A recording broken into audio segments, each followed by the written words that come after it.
And recording has started. Welcome, everyone. Let me share my screen. So this is the first time we are doing this type of hangout on BlueJeans, where we're trying to get gather the facilitators, the vets, and the new folks, and record the session just to share out information on what's been going on and what's next. We're using BlueJeans as our platform. And you can see there's a chat window that you can click on in the top right. And you can also toggle on and off your video and your mic. So today is July 1st, getting ready for the holidays, and we're having our monthly meeting. Melody Hageman is here. She's our program coordinator, and I'm Irene Lee, the program director. The goals for this session are just to connect with the community, give some updates on our progress, have some discussions, and share any concerns or feedback you have. Okay, so starting with community updates. One second, Irene. Were you intending to share your screen? Oh, you're not seeing it? No, it's not up yet. Aww. Hold on, thank you. No problem. Okay, there's one. Gosh, you have to click another time. Are you seeing it now? Yes, and then there's a presentation. Okay, sorry. So let me go over that real quickly again. There's the chat icon in the top right, and also a way next to your name to toggle on and off your video and your mic. That's the starting screen. A bunch of people here. I saw Chris Beck just get on. Went over our goals, and we're starting on community updates. So we have our program staff. Melody is the coordinator, and I'm the director. We have a core of veteran facilitators, roughly 13, 15, including me and Melody, and a bunch of new facilitators from the summit, as well as teachers and club leaders nationally and internationally. Recently, we've had completed a number of PDs, and let's see, Sue's here, Cheryl's here, Melody. If you want to report out on what you found from your workshops, this would be a great time. Do you want to just go in order? Yeah, let's go in order. Yeah. Okay, I'll start with Contra Costa then. We had a really great workshop. The partners in Contra Costa are incredibly well prepared and wonderful, and I think the teachers got a lot out of it, and I think it's going to go very well there. How many participants, Sue?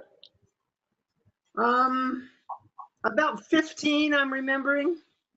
Okay. Great. Cheryl, do you want to talk about Salt Lake City? Yes, so Salt Lake City was phenomenal. Again, great organization, start to finish, unique venue at the aquarium, about 31 participants. And it was a little different in that we had some teachers, but we also had a good portion of the participants were their district leaders. And they then, I guess, are deciding if they're going to bring that back to their districts and then train their teachers. So it was great. I was a little worried that we would be able to fit everything in the 2 days, but it worked seamlessly. And I think everybody left with very positive view of the program. Great. Do you want to report out on Broward as well? Sure. Broward was a little smaller. It was about 21 people or somewhere in that. I don't remember the exact count. We did have a couple people leave once they realized it was a 2-day commitment with follow-ups. Wow. But again, it was a great group. We had 6 facilitators, so it was pretty interesting. And then we really didn't have to use the cups because people could just reach out and grab a facilitator if they had questions. So, but lots of fun. And again, people were 100% engaged and positively received. So it was great. So do you think different messaging needs to go out to people that it is a 2-day commitment with follow-ups? Are they being supported either by by code.org or by district funding? Do you know any of those details? I think that the funding went to the district for payment, but I wasn't on that end of it. I definitely think that there's some disconnect on communication.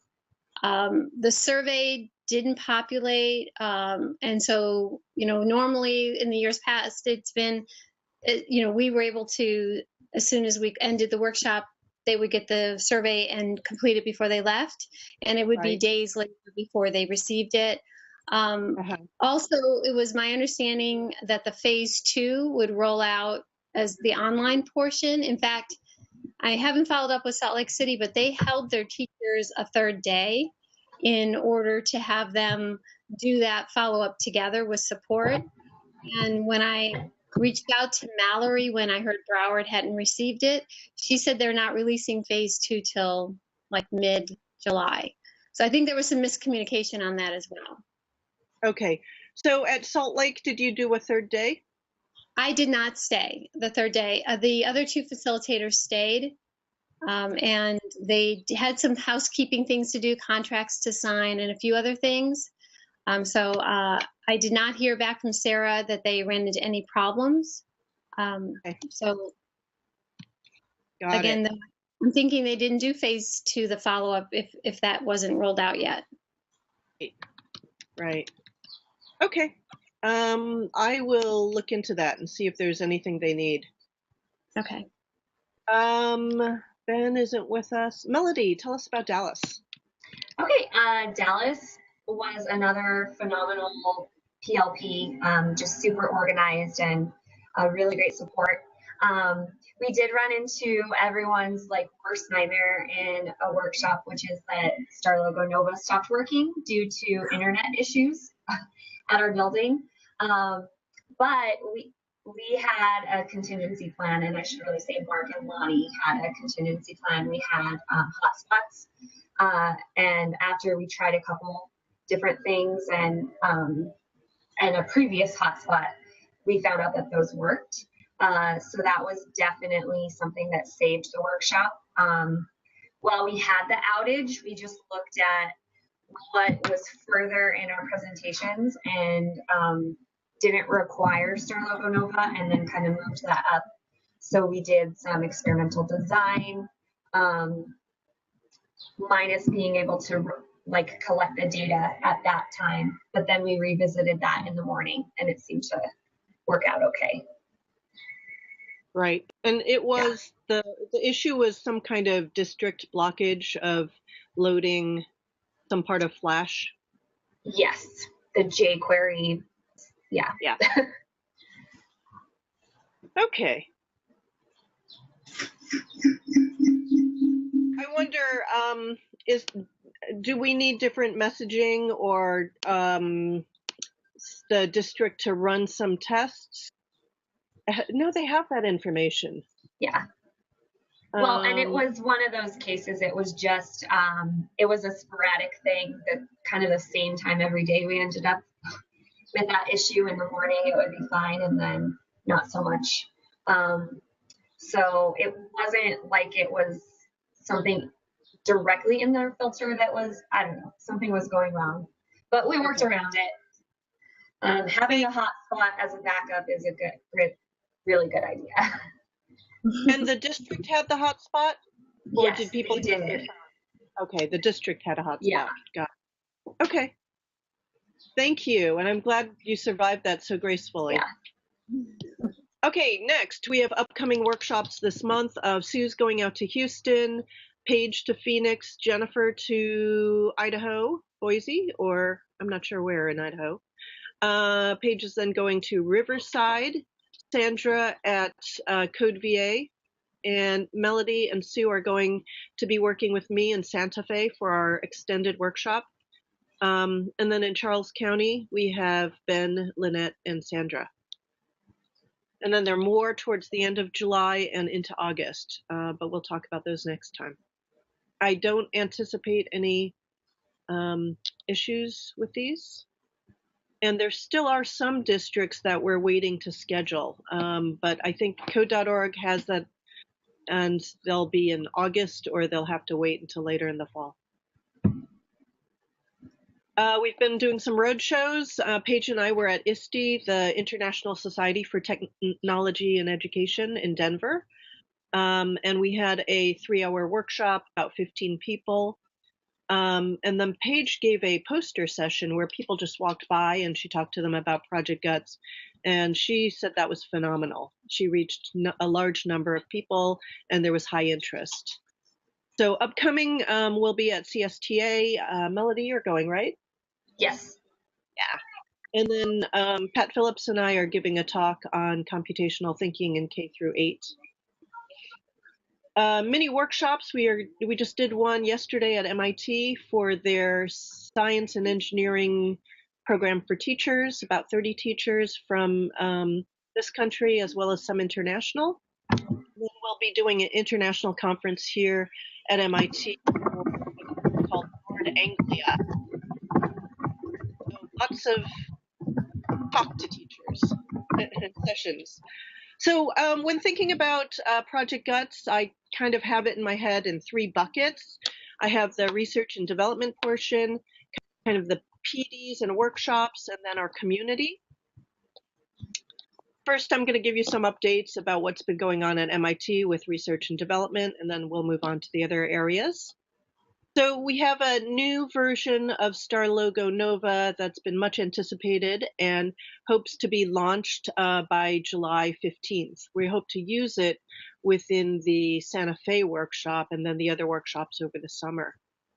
The big changes are that it's now in JavaScript and HTML5. Your entrance into your profiles is different, and the galleries and project view looks a lot more like Google Docs or Google Drive. So that's really helpful. Easier to find your projects. They're not in blocks across the screen. They're arranged vertically by file name. You can sort by date. You can search by keyword. So much more manageable. Yay! There's a new widgets editor. I haven't seen a demo of that yet. And then there are a few new blocks. One in particular is random block. So instead of saying random 100, which will return a value between 0 and 99, you now say a range. So you can say random between -50 and +50. That'll be easier. Do you know, Irene, sorry to interrupt, do you know if that's going to be inclusive of both of those values? I believe so. Okay. I can double check on that. So to ease this launch and this quick changeover, once it goes live, we won't have a choice to go back and we won't go live until things are good. So to ease this transition, we're going to produce some documented pages that could be inserts into binders and some video that'll just say, this is a change and let me show you around the new widget editor. So we hope that'll help. We'll discuss it at our July 15th meeting. We'll get Danielle to give us a demo and share out then. The other thing that's new is we've been hard at work on this online professional development network, and this is going to be a site or landing page for Teachers with Guts. It's going to have different components. There's going to be discussions, resource lookup, but also eventually a place where you can go to find practice times and practice challenges, a news and events calendar, and then member pages that has information about you, and you can track, areas where you think you want to build new skills and where you are on all these aspects of our program. Okay, the other thing that I see needed as far as research and development is we really need to revise our old Project Guts site and reorganize it. It would be nice to have tabs for teachers, for districts or administrators, facilitators, students, and clubs. We really want to list all the facilitators as people that can be contracted out to run PDs. and offer your location and contact information. We want to develop standardized rates so that across the country, if you're going to offer a PD in Rhode Island, versus Arizona, that you're charging the same rates and districts know what to expect and how much they should set aside for your travel, etc. So would love to develop that with you and have you run through and guide those standards. Okay, next we're going to move on to PDs, and I'm going to hand it over to Melody. So Okay. I'm going to release the sharing. Okay, there you go. So in your chat, I shared a document with you guys. It says 7/1/2016 Project Guts.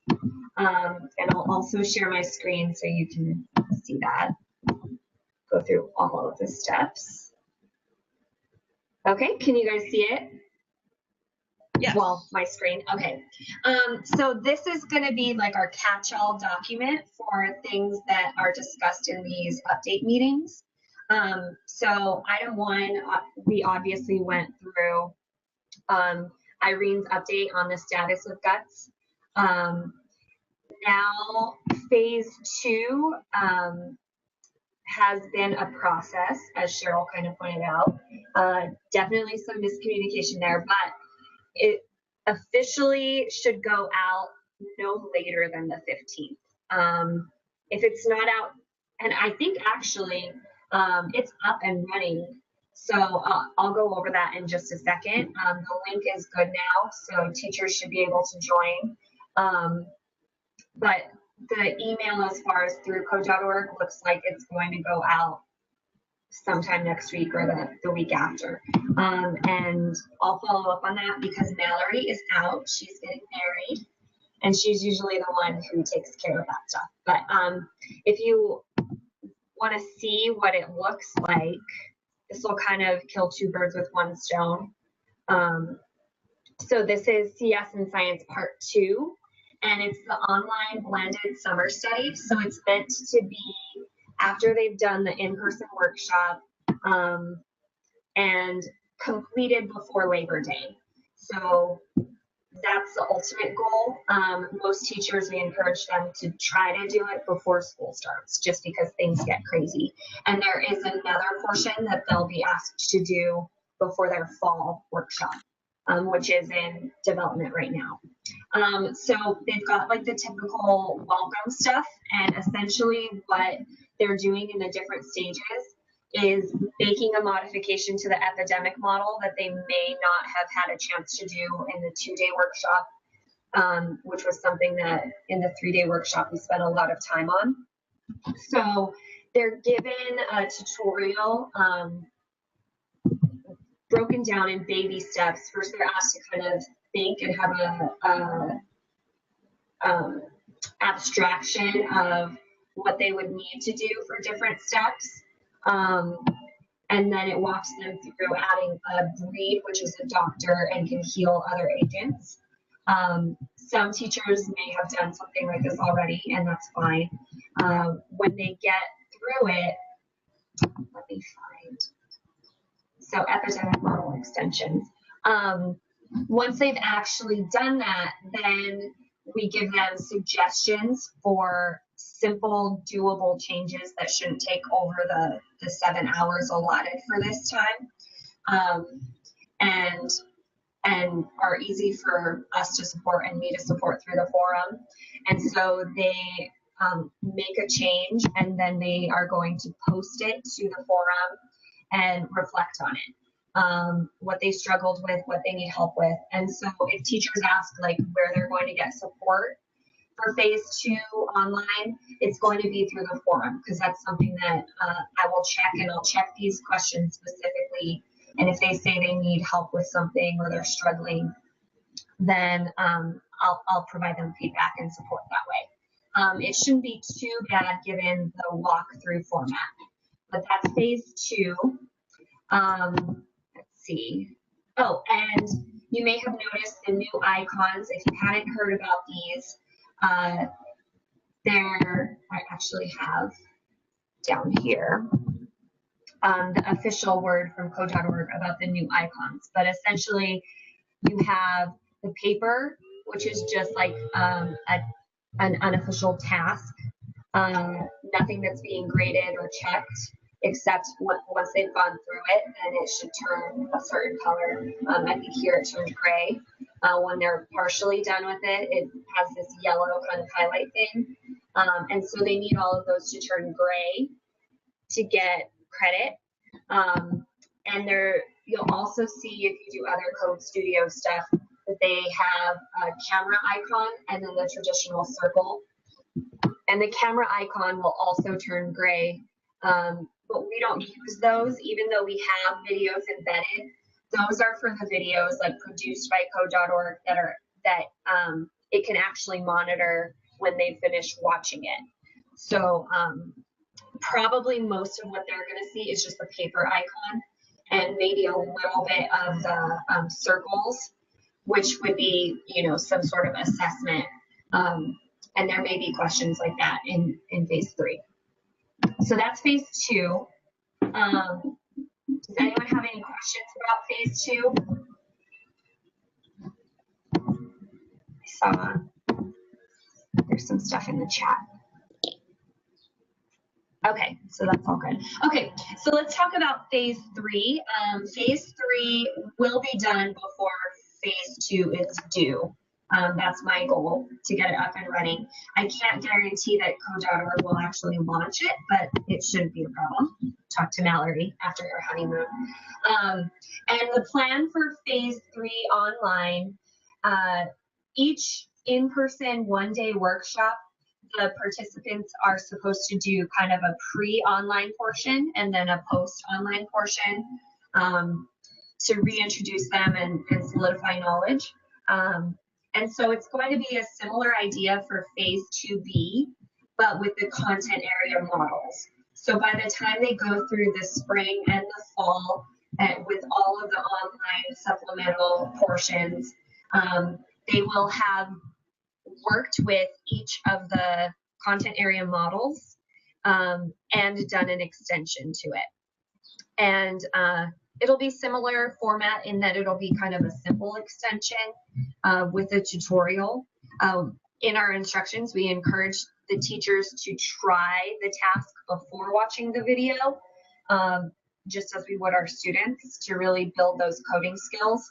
That was one of the things that we really wanted to focus on.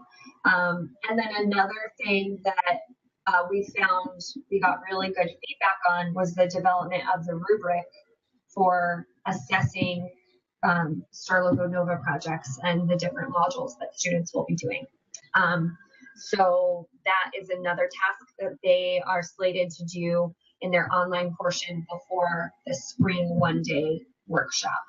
And then the follow-up for that would be the final content model. And it looks like we're probably just going to go through in order. So do before the fall workshop, the water pump model, after the fall workshop, ecosystems. Before the spring workshop would be the rubric development, and then after the spring workshop would be chemical reactions, especially because that's probably our most advanced model. That way they'll have had a chance to build their coding skills in the in-person workshops and the other stuff before they get to that. And of course, some will have already done that. We've had teachers in the summer workshops working with that, but they may or may not have revisited it. So that's the purpose. We just saw something pop up in chat. Will it be possible for PLP's facilitators to see whether participants have completed the online work? I'll defer to Irene. Do you know anything about how that dashboard works? Yeah, I don't know the answer to that. Okay. And I think that's probably going to be between the PLP and the code.org. Yeah. Okay. Okay. That was my question, because Okay. it seemed to us at Contra Costa that ability existed in all of the other code workshops, but not in CSinScience. And Okay. so we were wondering if that was possible to look ahead and see, nobody's done the online work, we need to really review that, or everybody has, and we can skip ahead. Okay, so I'll put, that's a really good question. I'm going to put that in here, and then a reminder to myself to follow up with code.org people about that and get back to you guys so that we know. Okay, Carrie just added a Yes. question. This may be only applicable to Chicago, but we have 2 back-to-back workshops with an additional day on Wednesday. How will this work with facilitators? I guess I need more information, Carrie. Let me turn my audio on. And so I didn't know if other places have this too, but for Chicago, we have a workshop going on Monday and Tuesday, and then another workshop happening on Wednesday and Thursday. But there's like an optional workshop on that same Wednesday.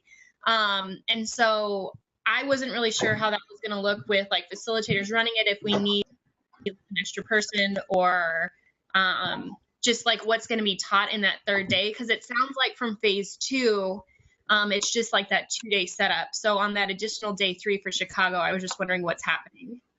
Yeah, one idea, I seem to remember talking to Mallory about this, and the request was that the some of the facilitators, I think it's the more tech specialist facilitators wanted to make sure they understood all 4 modules.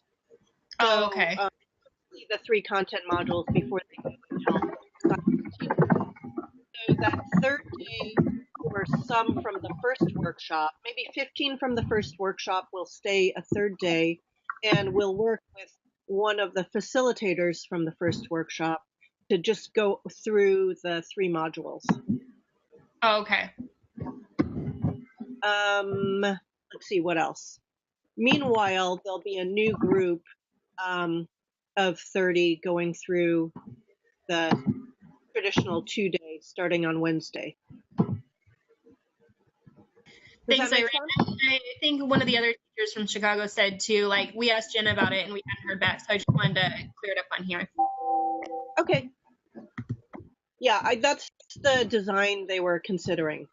And it was specifically to help the tech specialists who are going to go out and help other teachers, help science teachers.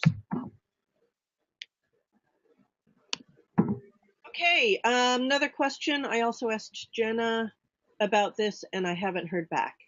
Okay, I don't know who's G7? Guest 7? Who typed that? It's me, it's Chris. Hi, Chris. Okay, so I think there are now four facilitators in Chicago. Is that right? Carrie, Rodney, Chris, and Lindsay.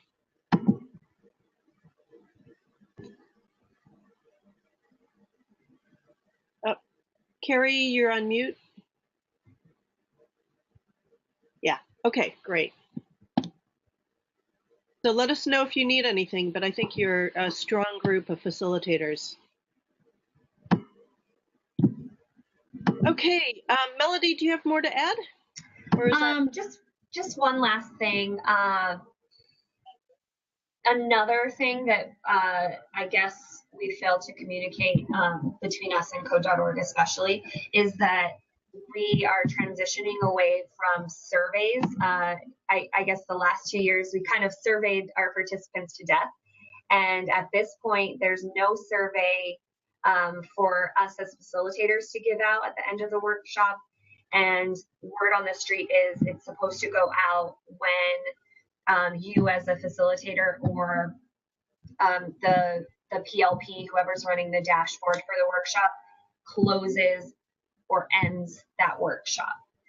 So that's what's supposed to start the process of getting the emails sent out from the code.org side to participants for their survey.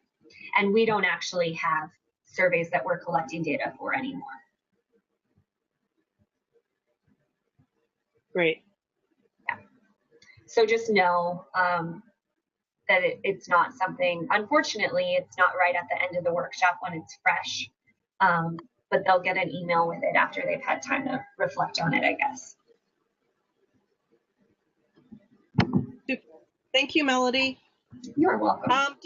Does anyone else have any questions at this point? Because I'm going to switch back to the presentation slides soon. No other questions? Okay, here we go.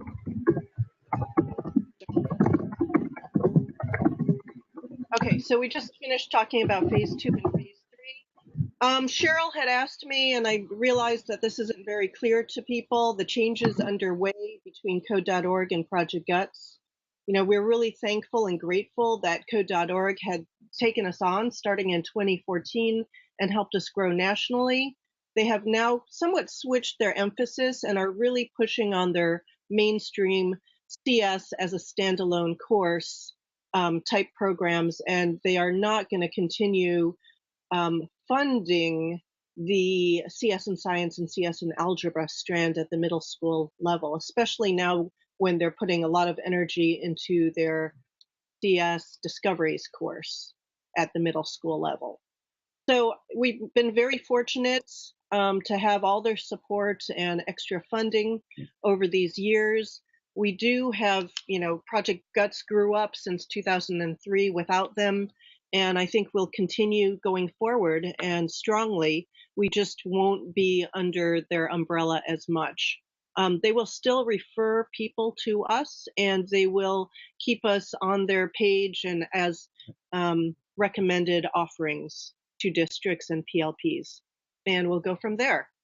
Okay, so what I know about this year, we're going to finish out 2016 and 2017 with local facilitator support during their phase 3 workshops.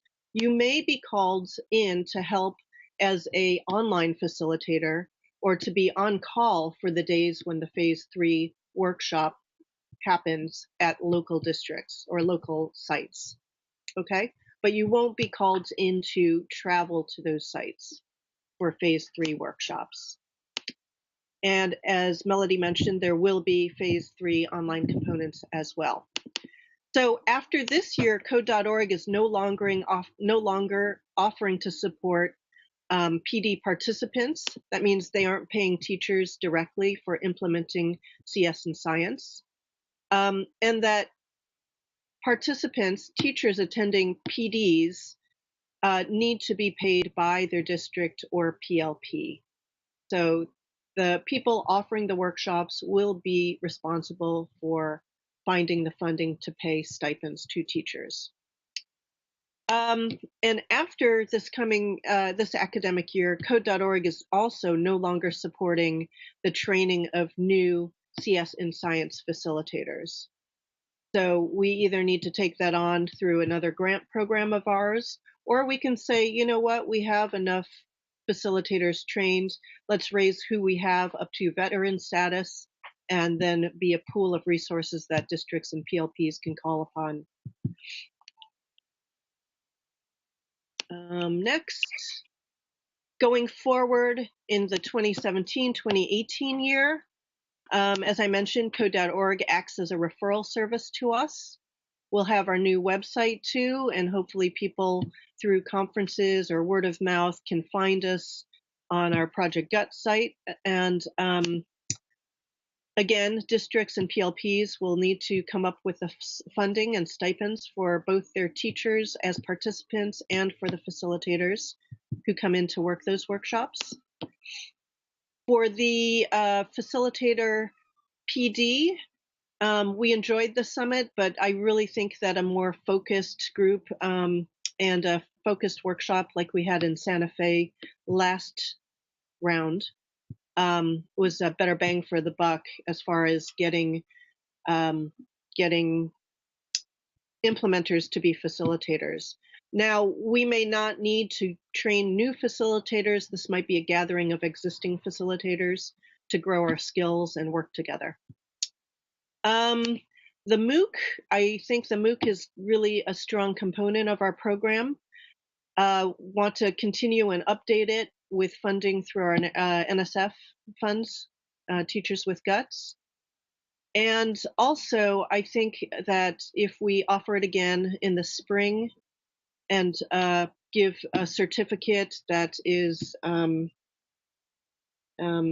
has the MIT seal on it, and it says it's MIT Teachers with Guts program, that will be a strong incentive for teachers. In the summer, considering whether to run national PD workshops, perhaps associated with conferences like ISTE or CSTA. What that would look like would be people come a few days early to the conference. They attend the workshops before going on to the conference. And of course, we can be on call, and districts and PLPs can request for facilitators to offer teacher PDs in their districts or areas. And then in the academic year, 2017-2018, what I see is more of the community building and online support happening through the Teachers with Guts network, and then also facilitators being contacted to work sessions or help out individual districts or states as consultants. Any questions thus far?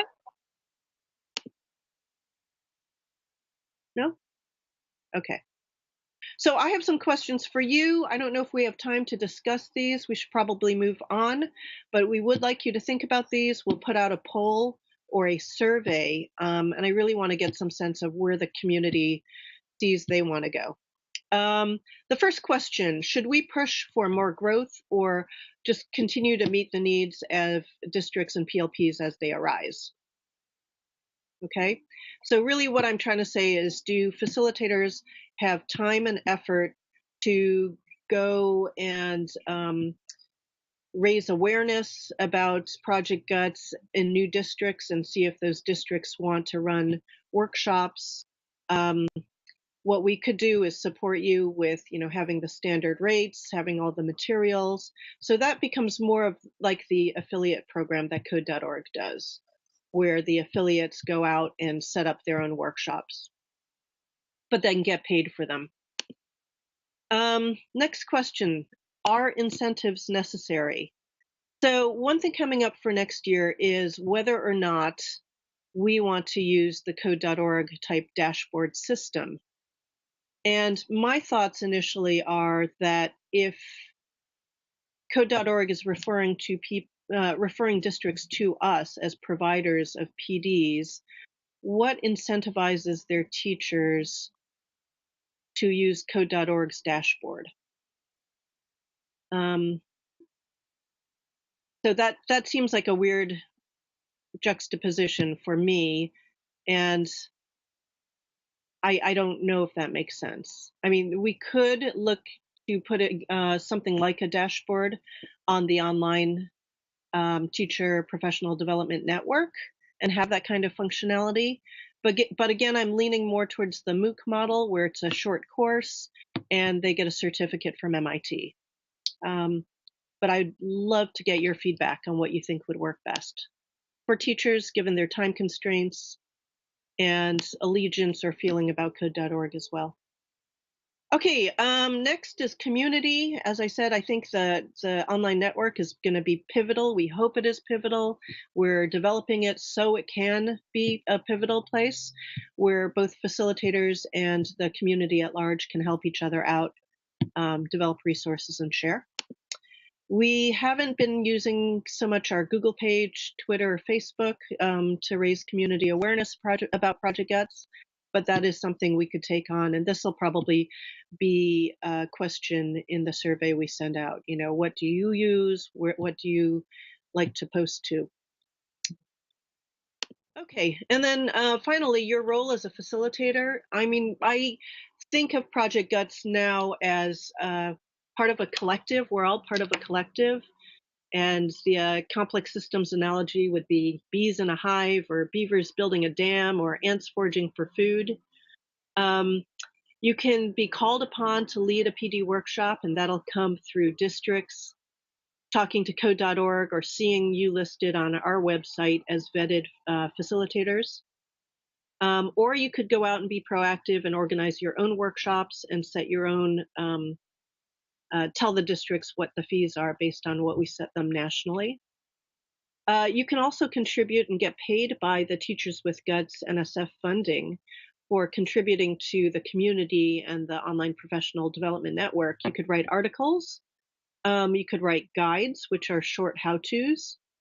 You can serve as a moderator or a facilitator for a certain period of time on the online network. You can post your resources and models to the community.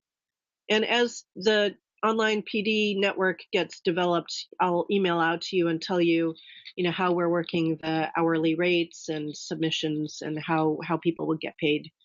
So we really want to boost that site and get the activity going and new resources coming out on a regular basis. And we have funding to do that. So we plan on using it and hope you'll contribute. So some next steps, we'll host the next meeting like this on July 15th. And we'll demo the new star logo build and go over the new interface items. And if possible, we'll demo the Online Professional Development Network and show you how that's coming along. Then on August 6th, I want to be able to give you some more details on the road going forward in terms of a standard fee schedule, in terms of what the new Project Guts site is going to look like. And we'll go from there. And that's what I have for today.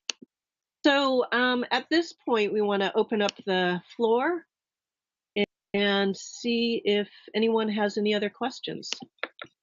So just go ahead and turn your mic on and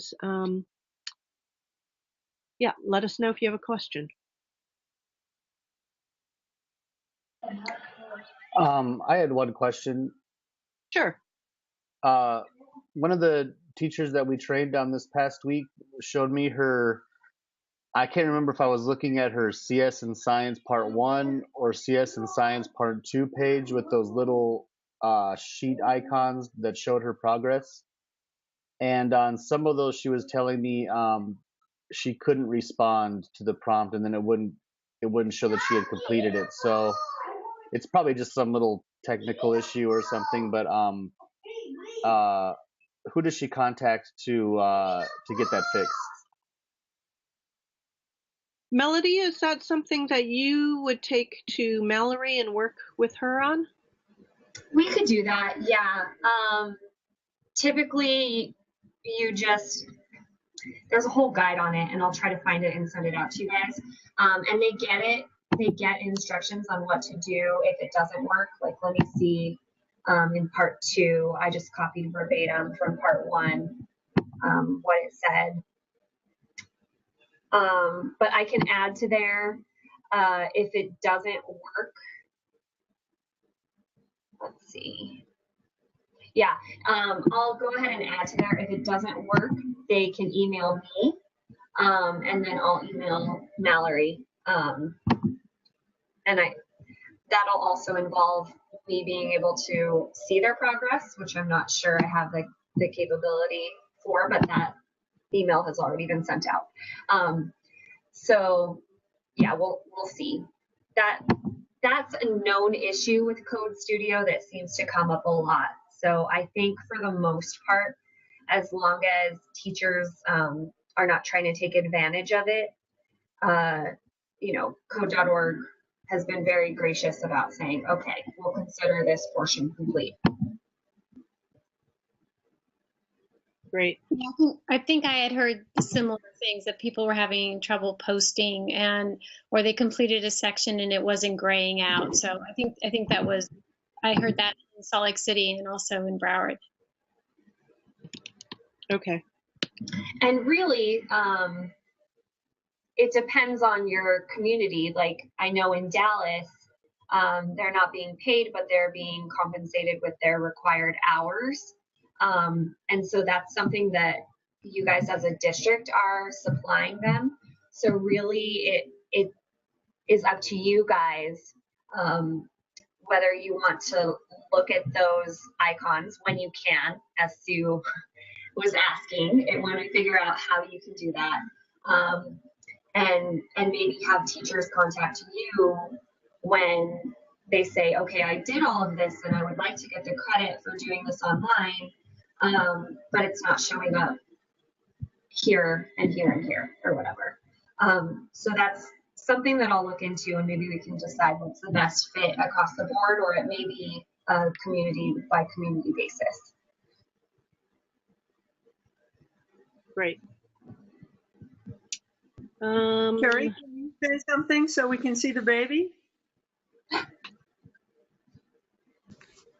This is Jacob. Oh my gosh! Hi, Jacob. How He just cute. woke up, so he's not sure what's happening. Aw. How old is he now? He is 10 weeks. Nice. Wow.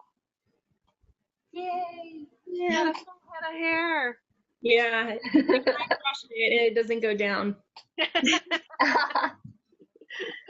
Well, congratulations. Thank you. Wonderful. Okay, any other questions? We're good for now? As usual, please email us, with any issues that come up, and we'll get out the survey in the next week or so. Okay. Bye, everyone. Bye. Bye. Bye. Good to see you.